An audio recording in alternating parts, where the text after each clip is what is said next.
नमस्कार दोस्तों, मैं प्रशांत कौशिक संवाद इंडिया के मंच पर आप सभी का हार्दिक स्वागत करता हूं, हार्दिक अभिनंदन करता हूं। जैसे संवाद इंडिया के मंच पर विभिन्न राजनीतिक विषयों पर हम चर्चा आपके सामने हमेशा लेकर आते रहते हैं और आज भी उसी कड़ी में हम एक राजनीतिक चर्चा आपके सम्मुख लेकर प्रस्तुत हुए हैं। लेकिन चर्चा की शुरुआत से पहले हमारा आप सभी से आग्रह है कि अगर हमारे संवाद इंडिया चैनल अभी तक सब्सक्राइब नहीं किया है तो कृपया उसे सब्सक्राइब कर दें, साथ ही बेल आइकन जरूर दबाएं जिससे संवाद इंडिया के अपडेट आपको समय से मिलते रहें। आज के संवाद इंडिया के मंच पर हमारी चर्चा है उत्तर प्रदेश की राजनीति को लेकर। 2024 में लोकसभा चुनाव होने जा रहे हैं और उसको लेकर उत्तर प्रदेश की राजनीति में भी विपक्ष की भूमिका को लेकर काफी सारे प्रश्न सामने आ रहे हैं। क्या उत्तर प्रदेश का विपक्ष आपस में मतभेद भुलाकर क्या एक हो पाएगा? यह बड़ा सवाल उत्तर प्रदेश की राजनीति में इस समय है। अभी पिछले दिनों लखनऊ उत्तर प्रदेश की राजधानी भी है और सारी राजनीतिक गतिविधियों का मेन केंद्र है। वहां पर नीतीश कुमार और अखिलेश यादव को लेकर पोस्टर लगे थे कि नीतीश प्लस अखिलेश। तो उसके जो राजनीतिक मायने हैं वह क्या हैं और क्या नीतीश कुमार और अखिलेश आपस में एक होकर जो अन्य विपक्षी दल हैं उत्तर प्रदेश के, जैसे बहुजन समाज पार्टी है, कांग्रेस है या अन्य जो दल हैं ओम प्रकाश राजभर के, अनुप्रिया पटेल के, जो इस समय अनुप्रिया पटेल तो सत्ताधारी दल के साथ हैं, लेकिन क्या उन्हें अपने साथ लाने में वो सफल हो पाएंगे? ऐसे बहुत सारे सवाल उत्तर प्रदेश की राजनीति में इस समय गरमाए हुए हैं। इन्हीं सवालों के प्रश्न उत्तर लेने के लिए हमारे साथ इस समय बहुत विद्वान पैनल हमारे साथ जुड़ा हुआ है। हमारे साथ हैं पुष्पेंद्र शर्मा जी, जो हिंदुस्तान समाचार पत्र के स्थानीय संपादक रहे हैं और राजनीति पर बहुत ही उनकी गहरी पकड़ है और उनका बड़ा अनुभव है राजनीति को लेकर। आज वो हमारे साथ इस पैनल में जुड़े हुए हैं। साथ ही प्रवीण कुमार जी हमारे साथ हैं, जो कि मेरठ में भी कार्यरत रहे हैं और काफी सारी उनकी जो राजनीतिक अनुभव है, राजनीतिक जो उनकी एक पकड़ है, समझ है राजनीति को लेकर, आज वो भी हम अपने दर्शकों से रूबरू कराएंगे। तो चर्चा की शुरुआत करते हैं। मैं पुष्पेंद्र शर्मा जी के पास पहले चलता हूँ कि उत्तर प्रदेश की राजनीति को वह किस लिहाज से देखते हैं। क्या जिस तरह से अखिलेश यादव के द्वारा कल एक सक्रियता एकदम दिखाई गई उत्तर प्रदेश में भारतीय जनता पार्टी सरकार के खिलाफ, उन्होंने पैदल मार्च करने की, विधानसभा घेरने की कोशिश की, साथ ही क्या यह जो उनकी सक्रियता है वह आने वाले समय तक चलती रहेगी, विधानसभा सत्र के दौरान ही देखने को मिलेगी? और नीतीश कुमार के साथ उनका जो गठजोड़ है, जो संभावित चर्चाएं हैं, क्या वह सफल हो पाएंगी? आप क्या देखते हैं इस विषय पर? नमस्कार प्रशांत जी, परवीन भाई को भी नमस्कार। आपने आज परवीन जी से भी मुलाकात कराई। जो आपने सवाल किया, ये सवाल जहाँ भी बैठे राजनीतिक गलियारों में, नुक्कड़ पे, चौराहे पे, सब जगह यही चर्चा चल रही है। कल भी एक चैनल पे हम बैठे थे तो बात हो रही थी कि भाई नीतीश कहाँ से लड़ेंगे, मिर्ज़ापुर से, सोनभद्र से।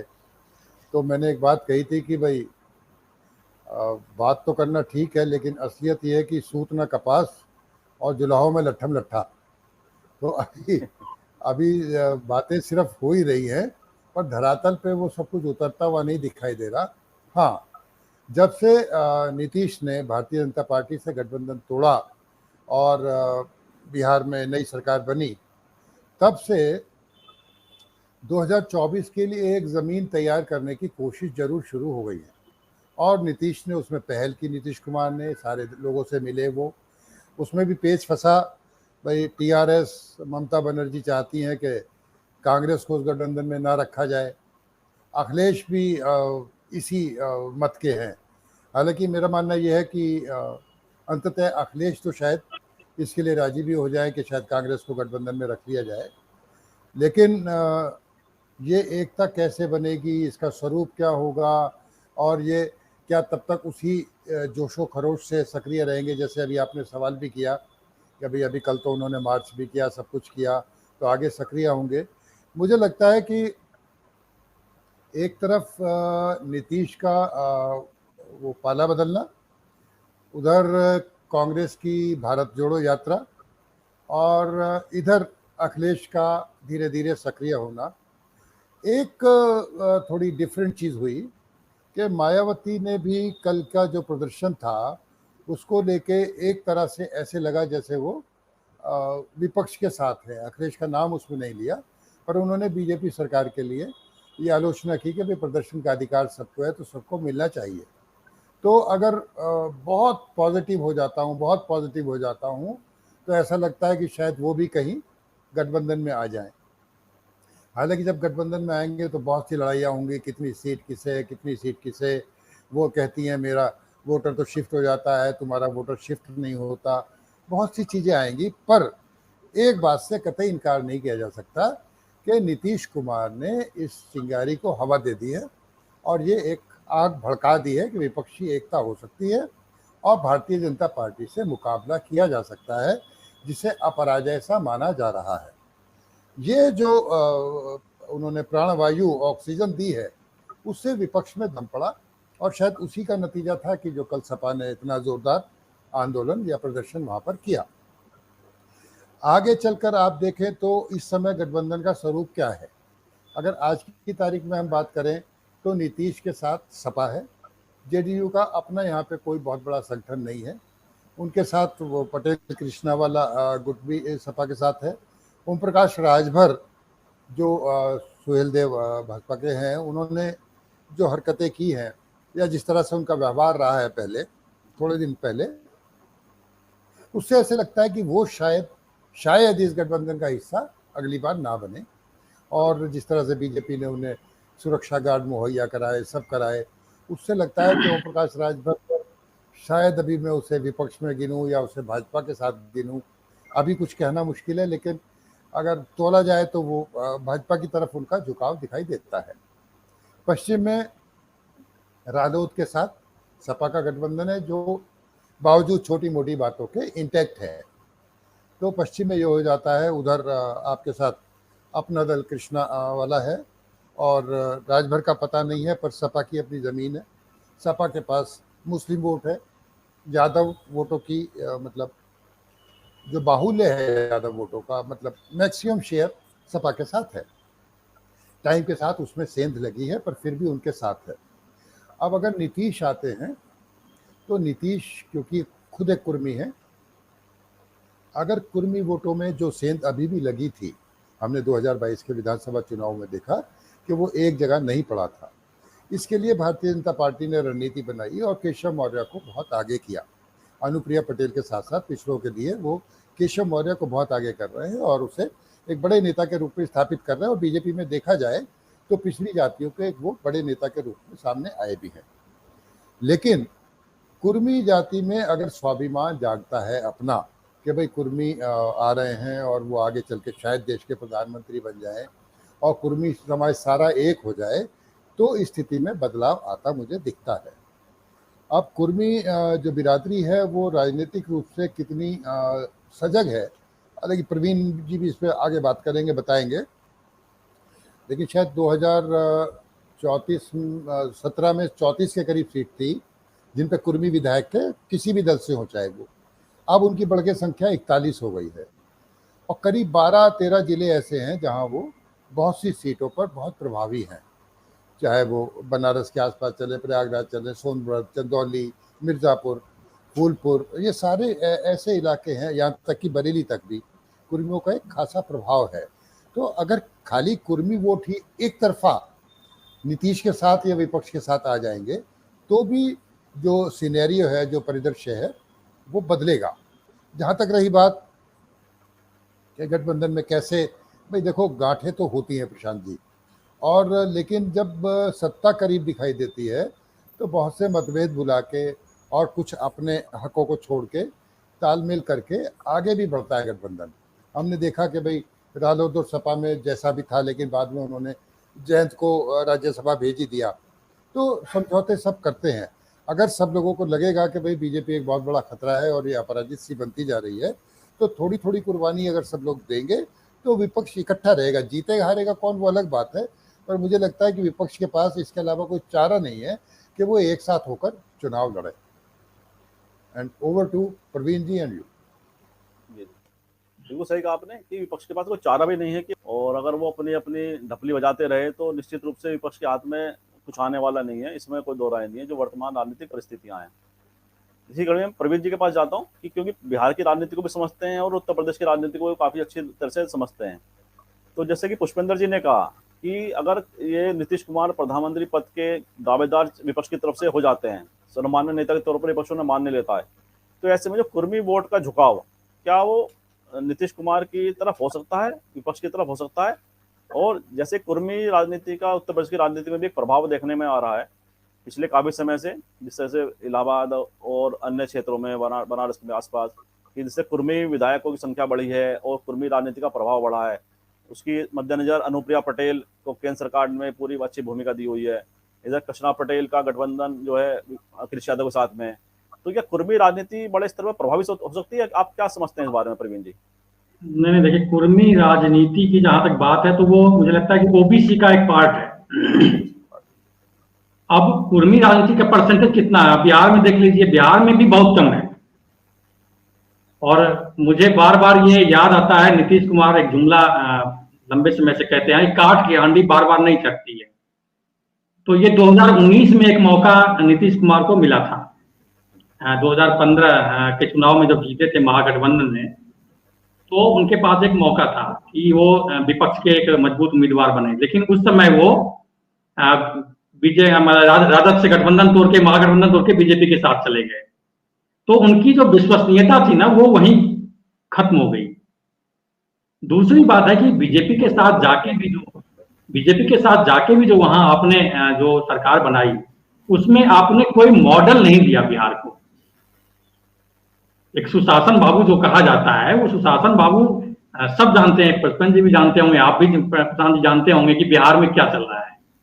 और अभी जो स्थिति हुई वो उसमें ये था कि भाई इनको सीएम कैंडिडेट मतलब अब कहा जा रहा था कि भाई अब आप मुख्यमंत्री पद छोड़ दीजिए, बीजेपी साफ कह रही थी इनको।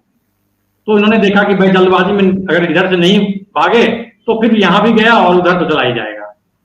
तो इस वजह से ये इधर से इधर आ गए।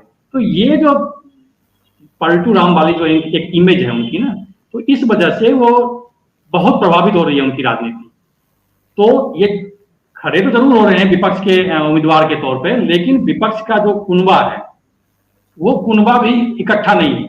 अब आप कल 2 बयान ममता बनर्जी के इस बीच में आए हैं। नीतीश जब इधर शिफ्ट हुए हैं उसके बाद ममता बनर्जी एक बार वो आरएसएस की तारीफ कर रही हैं, और शायद कल या परसों का बयान, कल ही का बयान है शायद, कि प्रधानमंत्री नरेंद्र मोदी ईडी और ये जो सीबीआई है इसका संचालन नहीं कर रहे हैं।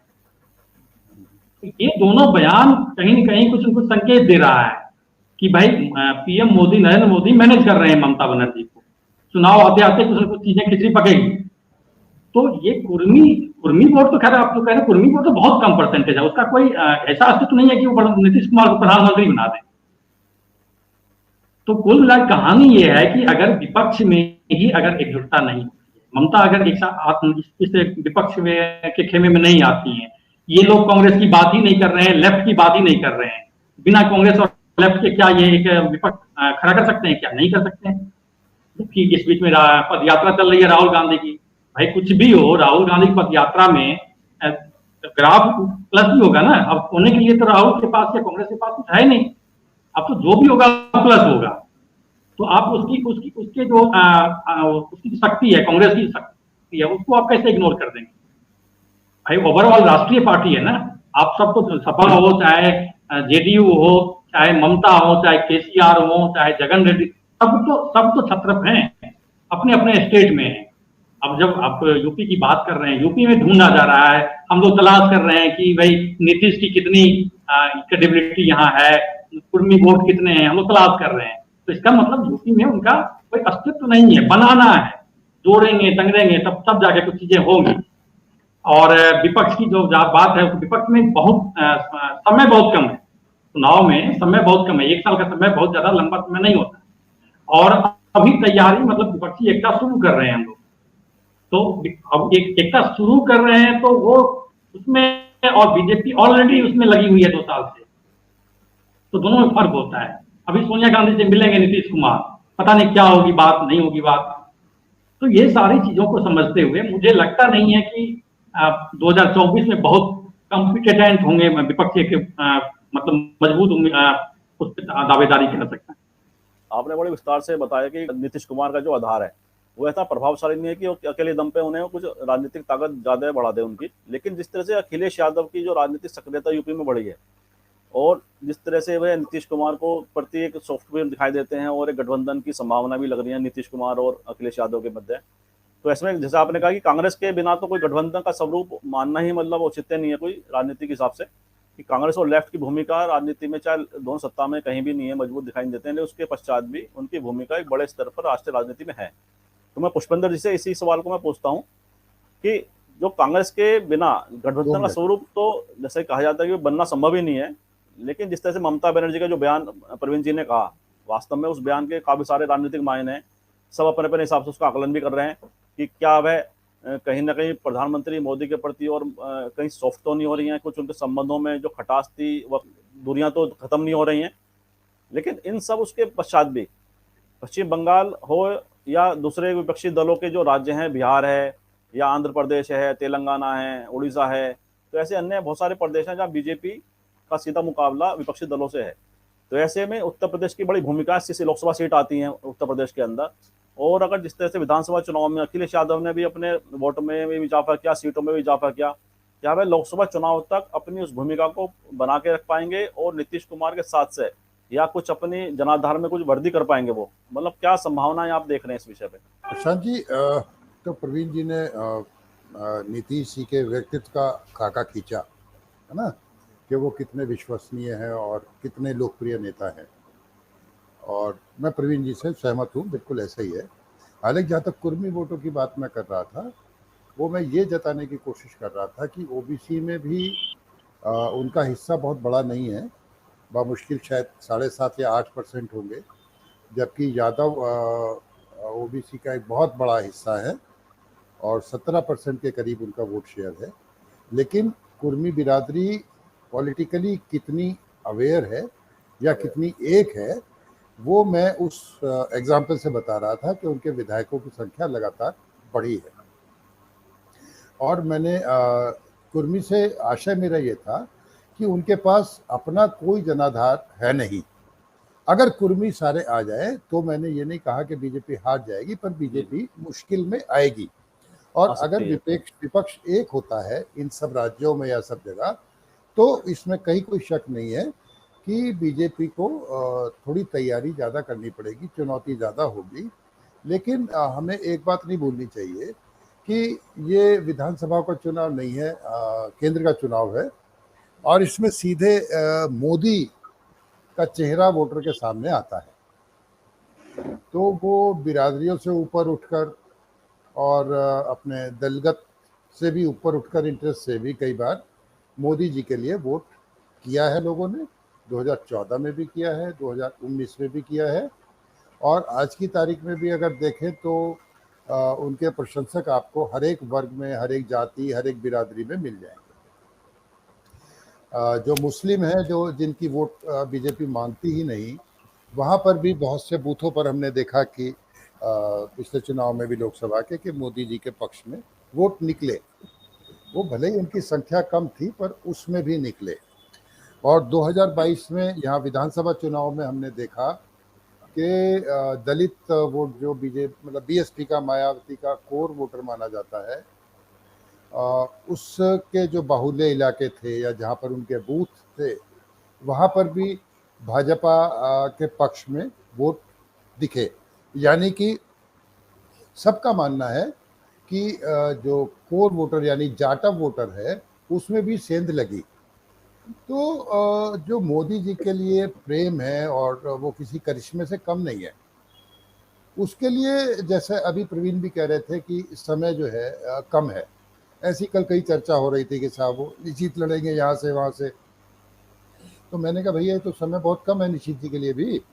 सामने जो मशीनरी है, जो ताकत है, बीजेपी का जो संगठन है और जो उनके पास मुद्दे हैं, पता नहीं चुनाव से पहले और क्या करिश्मा कर दें, कोई और नई चीज़ खड़ी कर दें।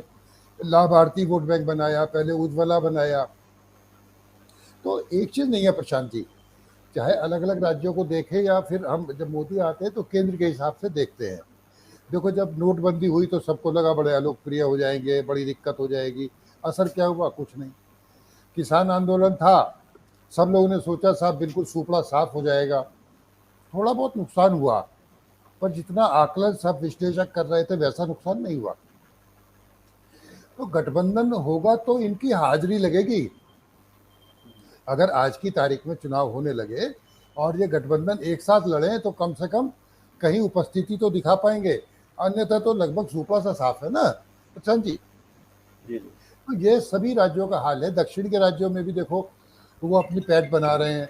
अब तेलंगाना में अमित शाह जा चुके, वहाँ कार्यकारिणी का सम्मेलन कर चुके। कर्नाटक में हिजाब प्रकरण और मदरसा और सब चीज़ें आपने देखी हैं। केरल से पीएफआई वाली बातें कर रहे हैं बार बार। तो ऐसा नहीं है कि वो वर्क नहीं कर रहे, वो वर्क हर एक जगह कर रहे हैं। और अगर हम बंगाल के विधानसभा चुनाव की भी बात करें, ये ठीक है कि वहाँ पे बीजेपी सत्ता में नहीं आई, पर प्रवीण जी बताएंगे शायद 2 या 3 विधायक से 70 से ऊपर पहुंचे ना प्रवीण जी विधायकों में। क्या करें तो बंगाल, पश्चिमी बंगाल में भी भाजपा सरकार नहीं बन पाई, पर आप उछाल तो देखिए ना, छलांग कितनी बड़ी लगाई है। और अभी पंचायत चुनाव के थोड़े से जो अभी निकाय चुनाव हुए हैं, इवन वही हुए हैं जहाँ ये शुभेंदु है अधिकारी, तो आप देखिए कि वहाँ पर भी ममता की पार्टी हारी है। उसके बाद ममता का स्टेटमेंट आता है, वो सीधी फाइट से बचने लगी है मोदी से। कल जब वहाँ प्रस्ताव पास हुआ ईडी और सीबीआई वाला, तो ममता का ये कहना था कि ये मोदी जी नहीं करा रहे, मोदी जी को मैं नहीं मानती वो करा रही, कुछ और भाजपा नेता है जो करा रहे हैं।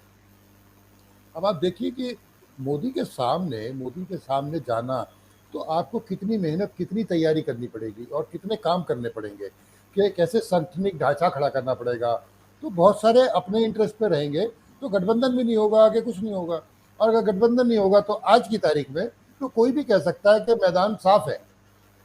गठबंधन होगा, आंदोलन होंगे, प्रदर्शन लगातार अगर ये सक्रिय रहेंगे तो हो सकता है। अब देखिए आक्रोश तो है, इलाहाबाद में छात्रों का प्रदर्शन चल रहा है ना, और अलग अलग तरह के मुद्दे बन रहे हैं, लेकिन उनको, चाहे वो अग्निवीर का मुद्दा रहा, विपक्ष किसी में भी अपना नैरेटिव ना ला नहीं पाया।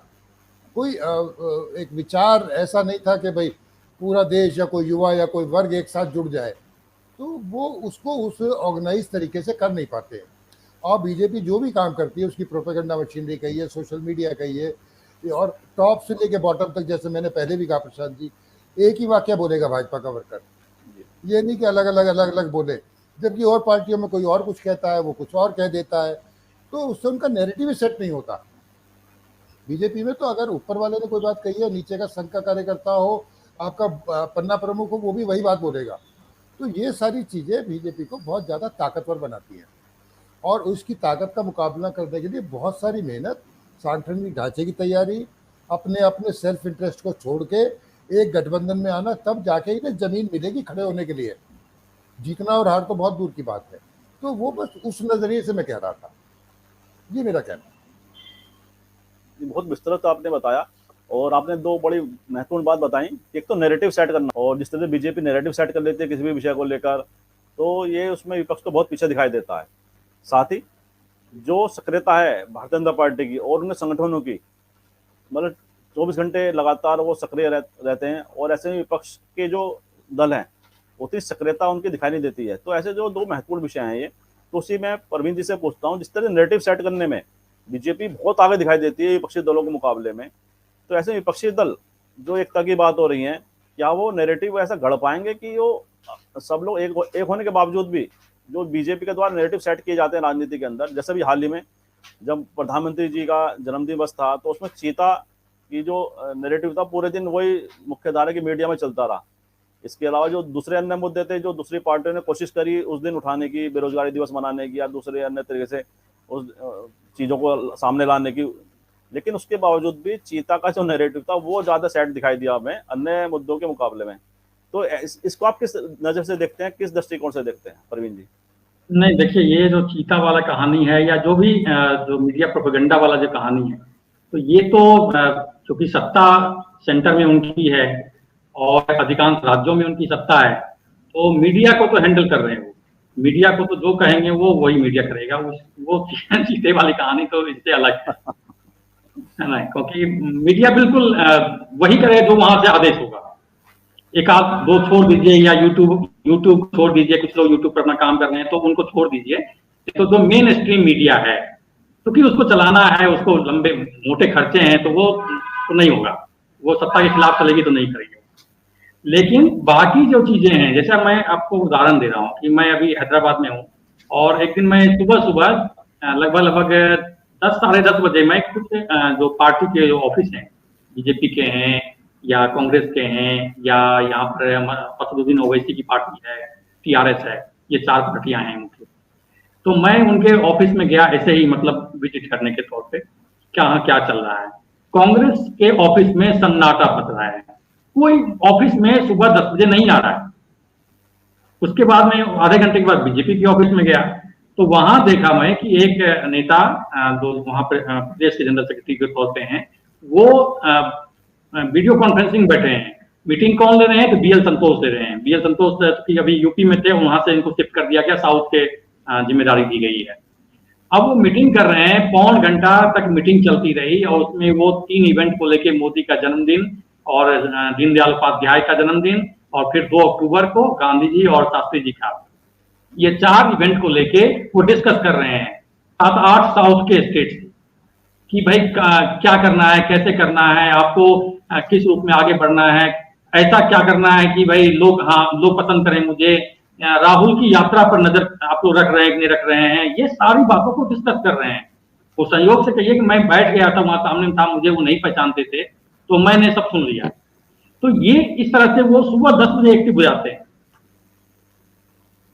मैं चला गया उधर ओवैसी दफ्तर में, वहां मैं देखा कि वो आदमी सांसद, हैदराबाद के सांसद हैं वो, और वो जनता दरबार लगाए हुए हैं, लोगों से मिल रहे हैं, बात कर रहे हैं, उनकी समस्या का समाधान तुरंत, मतलब सामने सामने समाधान कर रहे हैं। तो इस तरह से तो वो काम कर रहे हैं।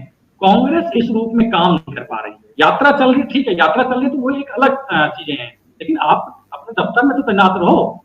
लोगों को कैसे कहाँ क्या करना है वो तो करना। तेलंगाना में अगले साल चुनाव है, लेकिन उसकी कोई मतलब हरकत नहीं दिखती, उसमें कोई हलचल नहीं दिखती है पार्टी में, भाई चुनाव है तो उस हिसाब से हम काम करें। तो ये जो इन पार्टियों की जो दिक्कतें हैं ना, ये सबसे बड़ी बाधा है 2024 की, मुझे जो लगता है। और एक बात मैं अखिलेश यादव पर करना चाह रहा हूं कि अखिलेश यादव पिछले चुनाव में, जो विधानसभा चुनाव हुआ था, उसमें उन्होंने जैसे जैसे मोदी ने या भाजपा ने टारगेट किया कि आप परिवारवाद, आपका जो मुस्लिम तुष्टीकरण या यादव तुष्टीकरण, तो उन्होंने सारी चीजों से विड्रॉ कर लिया। परिवार की चीजों को टिकट देना बंद कर दिया उन्होंने। मुस्लिम तुष्टीकरण, तो मुस्लिम में भी आजम खान से लोग नाराज हो गए। उसके बाद यादवों में भी बहुत मतलब संतुलित तरीके से उन्होंने काम किया, इस तरह से अपने आप को प्रेजेंट किया कि भाई हम सिर्फ यादव की बात नहीं, यादव को नहीं छोड़ते हैं। तो जो आपका कोर वोट बैंक था यहाँ, मुस्लिम, यादव, ये कोर वोट बैंक था, तो वो भी खिसका है इनसे। जो आपका था उसको आप पकड़ के नहीं रखे, आप हाथ खड़े कर दिए, मतलब सामने वाला टारगेट कर रहा है तो आपने कहा कि हाँ ठीक है, हम अलग हो जा रहे हैं। तो ये जो अखिलेश की जो राजनीति है, ये कहीं ना कहीं अखिलेश की पार्टी को कमजोर कर रही है। अब बाद में देखिए ना कि भाई वो लोग भी जो ओबीसी के जो पूरा खराब उधर पूर्वी यूपी में जो आया था, वो भी बाद में उनसे छिटकने लगा। वो छिटकने लगा, भाई आपने उनको रिस्पॉन्ड नहीं किया, इसका मतलब चुनाव के बाद हार गए, तो इसका मतलब ये नहीं है कि आपको उनको छोड़ देंगे, छोड़ के रखना पड़ेगा ना। अब कई मुद्दे हैं, जैसे पुष्पन जी ने चर्चा की कि अभी ये इलाहाबाद में स्टूडेंट का प्रोटेस्ट हो रहा है, 400% फीस बढ़ा दी गई है इलाहाबाद में। कितना बड़ा मुद्दा है। अगर इसको तुरंत आपको खड़े हो जाना चाहिए और वहां पर आपको मार्क करना चाहिए, जो भी अपने अपने तरीके से पार्टी के लेवल पर हो सकता है उसको करना चाहिए, लेकिन नहीं, समय से चूक जाएंगे तो फिर वो स्थितियां काबू में नहीं आएगी। तो मुझे बहुत मतलब आसान्वित नहीं हूं मैं कि अखिलेश यादव विपक्षी खेमे में एकजुट होके और कुछ कर लेंगे। बीजेपी अभी भी यूपी में बहुत ताकतवर है और 80 सीट कम नहीं होता है। तो अब पिछली बार पता नहीं 4 या 5 सीट ऐसे पक्ष के नाम पर था, तो कैसे करेंगे आप? कोई मतलब रास्ता नहीं दिख रहा है, स्पष्ट मतलब क्लियर क्लीन रास्ता कोई नहीं दिख रहा है कि भाई ऐसे हम एकजुट हो जाएंगे, एकजुट कर लेंगे विपक्ष को, ये रास्ता कुछ नहीं दिख रहा है। और अगर वो, और ये भी दिक्कत है कि साल भर पहले रास्ता आप अगर खोल देंगे सब कुछ, तो वो बीजेपी उसको करेगी कैसे, मतलब उसको सपोर्ट क्या निकालना है वो कर लेगी। दोनों चीजें कैसे मैनेज करेंगे, ये कुछ मतलब रोड मैप इनका क्लियर नहीं। और अखिलेश के बारे में जो कहा, देखिए सही कहा आपने प्रशांत जी, इसीलिए तो भाई आप बताइए ना, आजमगढ़ का और रामपुर का उपचुनाव भी हार रहे हैं, उसके बाद जाग रहे हैं आप। और वहाँ सारे का एग्जाम्पल दिया ना कि बीजेपी के कार्यालय में सुबह 10 बजे सब कुछ काम हो रहा था, ओवैसी दरबार लगाए हुए थे, और आप निकलेंगे तभी जब चुनाव आएगा। तो ऐसे तो नहीं चलेगा ना, ऐसे काहे का गठबंधन, काहे का विपक्ष, क्या लड़ेंगे आप, कुछ नहीं लड़ पाएंगे। मैं वही कह रहा हूँ, जो अति सक्रिय पार्टी है बीजेपी और उनका संगठन, ऐसे में उनका मुकाबला घर बैठ के कैसे करेंगे? आपको लगातार सड़कों पर रहना पड़ेगा, लगातार अपने कार्यकर्ताओं के बीच में रहना पड़ेगा। और जैसे कि प्रवीण जी ने कहा कि आपने भी कहा कि जैसे 2 लोकसभा चुनाव अभी हाल ही में हार गए अखिलेश यादव, कि वहाँ पे वो लोकसभा चुनाव के अपने प्रचार में भी नहीं गए। तो ये बड़े कारण हैं जो कि कहीं ना कहीं ये दिखाते हैं कि बीजेपी के आगे विपक्ष को बहुत मेहनत करने की आवश्यकता है। और अगर विपक्षी दल इसी तरह से सोई हुई अवस्था में रहे और केवल चुनाव के समय सक्रिय होंगे, तो बीजेपी का मुकाबला करना विपक्षी दलों के लिए निश्चित रूप से बड़ा मुश्किल ही होगा। और जैसे प्रयाग आपने बताया कि वहाँ पे यूनिवर्सिटी की जिस तरह से फीस को बढ़ोतरी हुई है, उसके पश्चात भी किसी राजनीतिक दल, जो विपक्ष का दल है, वो कहीं उस भूमिका में उनके छात्रों के साथ खड़े दिखाई नहीं दे रहे हैं। तो ऐसे में जो नाराज लोग हैं सरकार से, जो सरकार सहमत नहीं है सरकारी नीतियों से, वो फिर आपके साथ कैसे जुड़ पाएंगे? जैसे महंगाई का मुद्दा हर आदमी को इस समय बड़ा परेशान किए हुए है। एक आम आदमी की जेब पर महंगाई ने बड़ा एक भारी बोझ डाला हुआ है, लेकिन उसके पश्चात भी एक आम आदमी की जो नाराजगी है, उसे विपक्षी दल अपने साथ जोड़ने में कहीं ना कहीं सफल ही दिखाई देते हैं। तो ऐसे जो मुद्दे हैं, तो जब तक आप आम आदमी की बातों को अपने साथ नहीं जोड़ेंगे, उनके मुद्दों को अपने साथ नहीं जोड़ेंगे, तो आप सरकार का मुकाबला कैसे कर पाएंगे? तो प्रवीण जी, इस पर थोड़ा सा बताइए कि किस तरह से विपक्षी जो दल हैं, इतनी हारने के पश्चात भी, कई चुनाव विपक्षी दल हार गए हैं, जैसे उत्तर प्रदेश में अखिलेश यादव 3-4 चुनाव लगातार हार चुके हैं, कांग्रेस भी लगातार 2 लोकसभा चुनाव हार चुकी है, और अन्य राज्यों में भी वह अपनी सत्ता भी गंवा चुकी है और हार भी गई है। तो ऐसे में उसके पश्चात भी क्या जो विपक्षी दल हैं, वो बीजेपी की राजनीति को समझने में असफल हो रहे हैं क्या? नहीं, समझने में कोई वो दिक्कत नहीं है, सबको समझ आ रही है कि कैसे करना है, ठीक है। लेकिन दिक्कत इस बात की है कि कोई सड़क पे उतर के काम नहीं करने को तैयार है। आपको अगर याद करें आप, तो मनमोहन सिंह की क्या गलती थी, उन्होंने कौन सा घोटाला किया था? ठीक है, सब चीजें सामने आ गई ना, 2G हो चाहे कोल स्पेक्ट्रम वाला मामला हो, सब सामने आ गए भाई, सब बड़ी हो गए, कोई घोटाला नहीं था। लेकिन बीजेपी ने काम किया, वो उसको लेके आगे बढ़ी, और वो उनका जो CAG उस समय थे विनोद राय, तो उन्होंने जो काम किया उसमें जो आग में घी लगाया, तो वो सारी चीजों को जोड़ के उन्होंने जबरदस्त प्रदर्शन किया। उसमें अन्ना हजारे भी आ गए, अरविंद केजरीवाल भी आ गए। अन्ना हजारे और अरविंद केजरीवाल का काम वो क्या जन लोकपाल के लिए कर रहे थे। आज कोई लोकपाल का नाम जानता है कि बीजेपी के सरकार में कौन लोकपाल है, या अरविंद केजरीवाल के सामने कौन लोकपाल है? कोई नहीं जानता है। तो सवाल है, जिस मुद्दे को लेकर आंदोलन किए थे वो सब तो खत्म हो गया, लेकिन सरकार, उनका मकसद था सरकार बदलना, कांग्रेस को हराना, तो उन्होंने हरा दिया। तो आज की डेट में क्या उस तरीके से आपको काम करना पड़ेगा। स्मृति ईरानी को लेके अभी बहुत आलोचना होती है, स्मृति ईरानी की, भाई उस समय आप सिलेंडर माथे लेके और ये आए थे चूड़ियां पहनाने मनमोहन सिंह को, लेकिन आज कोई अलका लांबा या क्या नाम है उसका, सुप्रिया श्रीनेत्र, कोई ऐसी महिला है जो इस तरह से सड़क पे उतर के कंप्लीटली मूवमेंट करें? कोई नहीं है, किसी पार्टी में नहीं है। मतलब कांग्रेस तो थोड़ा बहुत कुछ कर भी रही है, बाकी पार्टी तो कुछ भी नहीं कर रही है। लेफ्ट जो जाना जाता था बिल्कुल आंदोलन प्रदर्शन के लिए ही जाना जाता था, सोई हुई है, कोई मतलब नहीं है। तो सब लोग अगर सड़क पे उतरे और इस बात को दिमाग में बिठा के उतरे कि भाई सत्ता के लिए नहीं करना है काम, जनता के लिए काम करना है। जन सरोकार से अगर आप अलग हो गए ना, तो आपको सत्ता नहीं मिलेगी। तो मुख्य बात यही है कि आपको जनता से जुड़ना है, और जो काम आपसे नहीं हो रहा है, आप नीतीश कुमार मिल रहे हैं, सबसे नेताओं से मिल रहे हैं, जनता से कितना मिल रहे हैं? वो सवाल ये है। राहुल गांधी पद यात्रा कर रहे हैं, कम से कम ये है कि 6 महीने 5 महीने तक वो सड़क पर रहेंगे इसी बहाने।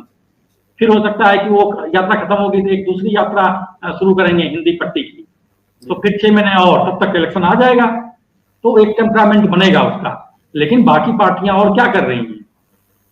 तो जब तक आप सड़क पे नहीं उतरेंगे, मुद्दों की कमी नहीं है, बेरोजगारी, महंगाई, गरीबी, तमाम ऐसे मुद्दे हैं जो मतलब आप सोच नहीं सकते हैं। मुद्दों की कमी नहीं है, मुद्दों को पकड़ना आना चाहिए, उसको लेके कन्विंस करना चाहिए जनता में जाके।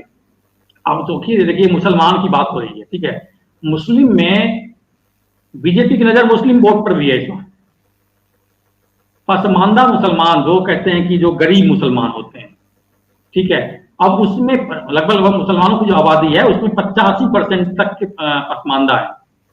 अब वो पसमानदा मुसलमानों को हर सुविधा देने की तैयारी चल रही है, स्नेह यात्रा कुछ निकाल रहे हैं, जिसमें वो मुसलमानों के, पसमानदा मुसलमानों के जो एरिया है उस लोकेलिटी में जाएंगी बीजेपी, और वो वहां पर उनको उनको जो भी चीजें सुविधाओं की दिक्कत है वो सब पूरा करेंगे। अगले चुनाव में उनको वोट मिलेगा। ऐसा नहीं है कि मुस्लिम आंख में पट्टी बांध लिया कि नहीं वोट नहीं देंगे बीजेपी को। जो सुविधा देगा, जो सुरक्षा देगा, उसको वोट देंगे वो। तो वहां भी बीजेपी की नजर है। आपके हाथ से भी मुस्लिम वोट भी चला जाएगा। तो आप यादव वोट बैंक हो चाहे कुछ और जो इधर उधर के वोट हो, तो उसको लेके कितना कर सकते हैं।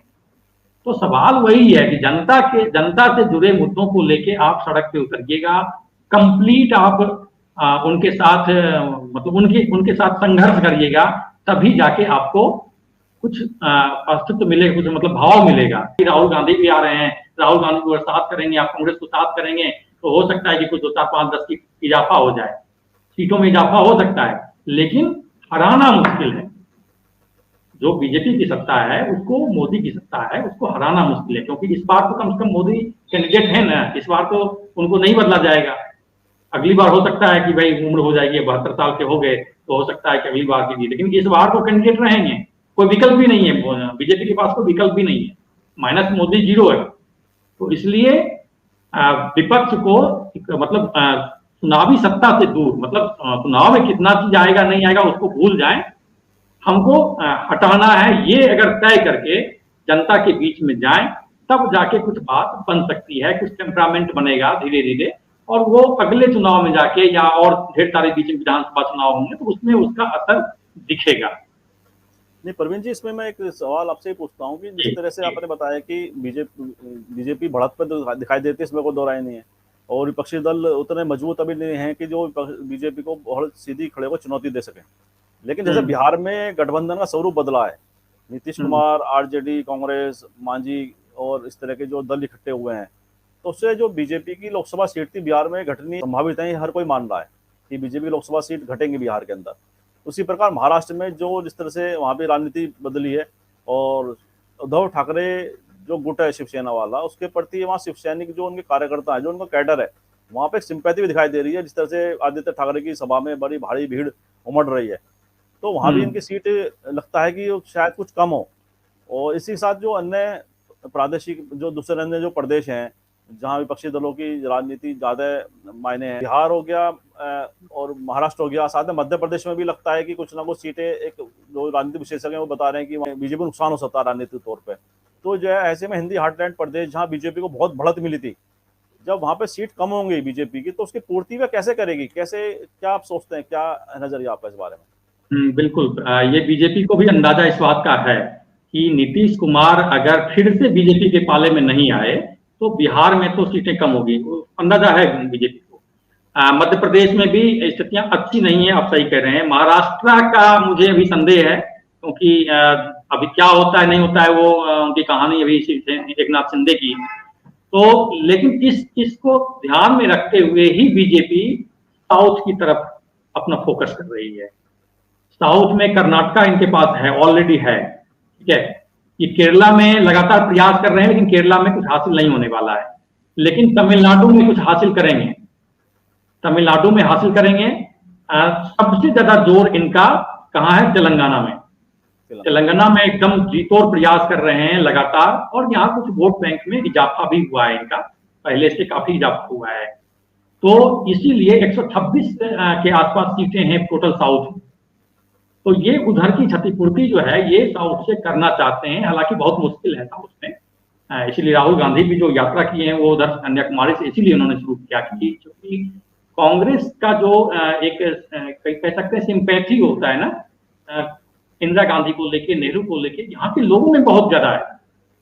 तो जब भी कांग्रेस अगर थोड़ा सा भी अपनी तरफ से इनिशिएट करती है, थोड़ा सा भी प्रयास करती है, तो उसको बढ़िया यहाँ पर मिलता है वोट। तो इसलिए राहुल गांधी यहाँ से यात्रा शुरू किए हैं। तो इधर बीजेपी को मुश्किल है, लेकिन प्रयास तो प्रयास है, वो तो करेगी प्रयास, और मतलब कुछ हासिल भी हो जाएगा, प्लस तो होगा ही, माइनस तो होगा नहीं उसमें। तो मुझे लगता है कि इसकी क्षतिपूर्ति के लिए प्रयासरत हैं। और दूसरा वो है हिंदी पट्टी का जो है मामला, उसमें कुछ आने वाले समय में जैसे पिछली बार बालाकोट हुआ था, तो उसी तरीके से इस बार भी कुछ योजना है, ऐसा नहीं है कि नहीं है योजना। मतलब एक जो संकेत मिल रहे हैं, ट्विटर पे भी कुछ लोग इस पर ट्वीट कर रहे हैं, जैसे अभी पिछले दिनों डोभाल ही उस पर एक क्या सर्वे डाले थे अजीत डोभाल कि इसका जो है पीओके को लेके उन्होंने डाला था सर्वे कि पीओके भारत में होना चाहिए नहीं होना चाहिए। तो जो संकेत मिल रहे हैं वो इलेक्शन से कुछ दिन पहले, हो सकता है 2023 के एंड आते आते या 24 के शुरुआती दौर में ये पीओके वाला कुछ तमाशा होगा। अगर ये सारी चीजें इनके परिस्थिति अनुकूल नहीं रही, मतलब नीतीश कुमार का जो एक विपक्षी गठबंधन का जो बांध रहे हैं वो अगर पूरी तरह से मजबूत हो गया, उसमें मान लीजिए कांग्रेस भी साथ आ गई, तो बहुत हद तक संभव है कि इस तरह का पीओके जैसा एक ऑपरेशन किया जाएगा, है ना। तो ये मुझे लगता है कि जब इस तरफ से नहीं होगा तो इस तरफ से होना है। बिल्कुल ठीक कह रहे हैं कि कुछ ना कुछ ऐसा विषय लाने की कोशिश रहेगी सरकार की भी, कोई ऐसा मुद्दा लाने की कोशिश रहेगी जहां पर लोगों को फिर दोबारा से अपने साथ भावनात्मक रूप से जोड़ा जा सके। और इसका बीजेपी अनुभव भी कर चुकी है कि किस तरह से लोगों के जो भावनाओं को अपने साथ जोड़ा जाता है, अपने साथ बनाए रखा जा सकता है। और इसमें कोई दो राय नहीं कि आने वाला समय जहाँ बीजेपी के लिए चुनौतीपूर्ण है, वहीं विपक्षी दलों के लिए बहुत ज़्यादा चुनौतीपूर्ण दिखाई देता है। तो ऐसे में इन चुनौतियों को पार पाने के लिए क्या विपक्षी दल अपने साथ अपने जो उनकी मतभिन्नताएं हैं उसको भूलकर एकजुट हो पाएंगे? यह बड़ा सवाल इस समय राजनीतिक गलियारों में चर्चा का विषय बना हुआ है। इन्हीं विषय पर आज हमने चर्चा की और जाना कि जो दो हमारे साथ वरिष्ठ जन जुड़े हुए थे, जो राजनीतिक विश्लेषक के तौर पर प्रसिद्ध हैं, सुविख्यात हैं, उन लोगों ने बताया किस तरह से राजनीति की दिशा और दशा जा सकती है और अभी उसमें क्या संभावनाएं हैं विपक्षी दलों के लिए भी और केंद्र सरकार के लिए भी, बीजेपी के लिए भी। तो ऐसी इस कड़ी को हम आगे भी चर्चा आपके सामने, दर्शकों के सामने लेकर आते रहेंगे। और इसी डिबेट को आज हम इन्हीं शब्दों के साथ विराम देते हैं। और मैं प्रवीण जी का बहुत बहुत आभार व्यक्त करता हूं, उन्हें धन्यवाद देता हूं कि उन्होंने अपने व्यस्त समय से हमारे दर्शकों के लिए समय निकाला। और पुष्पेंद्र शर्मा जी का मैं आभार व्यक्त करता हूं कि उनकी व्यस्त दिनचर्या रहती है, उन्होंने हमारे दर्शकों के लिए समय निकाला। इन्हीं शब्दों के साथ आज की हम चर्चा को विराम देते हैं और आपसे भी हम आग्रह करते हैं कि इस वीडियो को लाइक करें, शेयर करें, कमेंट करें। साथ ही संवाद इंडिया चैनल को सब्सक्राइब करने के साथ बेल आइकन जरूर दबाएं, जिससे संवाद इंडिया के अपडेट आपको समय से मिलते हैं। आप सभी का बहुत बहुत धन्यवाद, बहुत बहुत अभिवादन।